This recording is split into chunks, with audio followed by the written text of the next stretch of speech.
पेश होने वाले केंद्रीय बजट में सबकी नजरें टैक्स पर टिकी रहती हैं। उम्मीद रहती है कि सरकार टैक्स में कटौती करके जनता को कुछ राहत देगी, लेकिन जरूरी नहीं कि बजट में हर साल इसको लेकर बड़ी घोषणाएं की जाए। टैक्स के दायरे में आने वाले लोग अपनी कमाई का एक तय हिस्सा कर के रूप में देते हैं, लेकिन भारत का एक राज्य ऐसा भी है जहां से सरकार टैक्स नहीं वसूलती। सिक्किम भारत का एकमात्र राज्य है जहां कर का भुगतान नहीं करना पड़ता।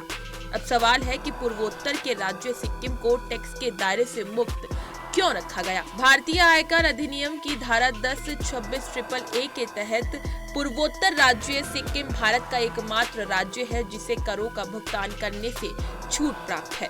सिक्किम 330 से अधिक वर्षों तक एक पूर्ववर्ती रियासत है।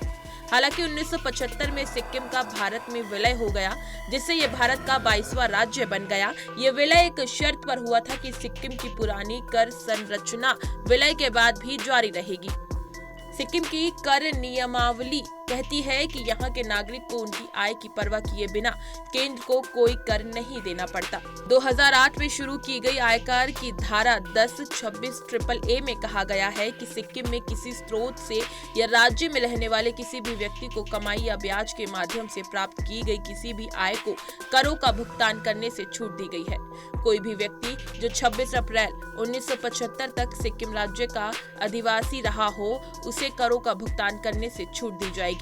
ये दर्जा भारतीय संविधान के अनुच्छेद 371(f) के तहत सिक्किम की विशेष स्थिति में रखते हुए दिया गया था। इसके अलावा सिक्किम के नागरिकों के लिए भारतीय म्यूचुअल फंड में निवेश के लिए पैन कार्ड देना भी अनिवार्य नहीं है। ये छूट सिक्किम के बाहर की संपत्तियों से किराए की आय या राज्य के बाहर से प्राप्त होने वाले किसी भी आय पर मान्य नहीं है। ये राहत उन सिक्किमी महिलाओं के लिए भी लागू नहीं है जो 1 अप्रैल 2008 के बाद किसी ऐसे व्यक्ति से शादी करती हैं जो राज्य का निवासी नहीं है। इस तर्क को अदालतों में चुनौती दी गई। हालांकि सुप्रीम कोर्ट ने 2008 में इसे बरकरार रखा और ये पुराना नियम यहाँ पर लागू हुआ।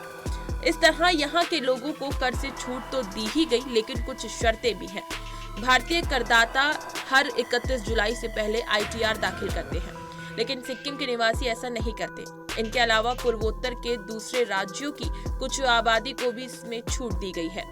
इसमें त्रिपुरा, मिजोरम, मणिपुर, नागालैंड, असम, अरुणाचल प्रदेश राज्यों में अनुसूचित जनजातियों के सदस्यों को करों का भुगतान करने से छूट दी गई है। लद्दाख क्षेत्र और केंद्र शासित प्रदेश जम्मू कश्मीर में रहने वाले जनजातियों को कर नहीं देना पड़ता है। इसी तरह की तमाम खबरें और लेटेस्ट अपडेट्स के लिए बने रहिए हमारे साथ और देखते रहिए punjabkesari.com।